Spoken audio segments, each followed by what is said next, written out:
ஸ்ரீ சாயி சச்சரித்திரம். அத்தியாயம் 6. குருவின் கை தீண்டுதலினால் ஏற்படும் விளைவு பயன்.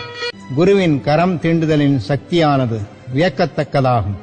உலகை அழிக்கும் நெருப்பால் அழிக்கப்படாத எண்ணங்களும் ஆசைகளும் உடைய இந்த நுட்பமான உடம்பு குரு சாதாரணமாக கரம் தீண்டுவதாலேயே அழிக்கப்படுகிறது.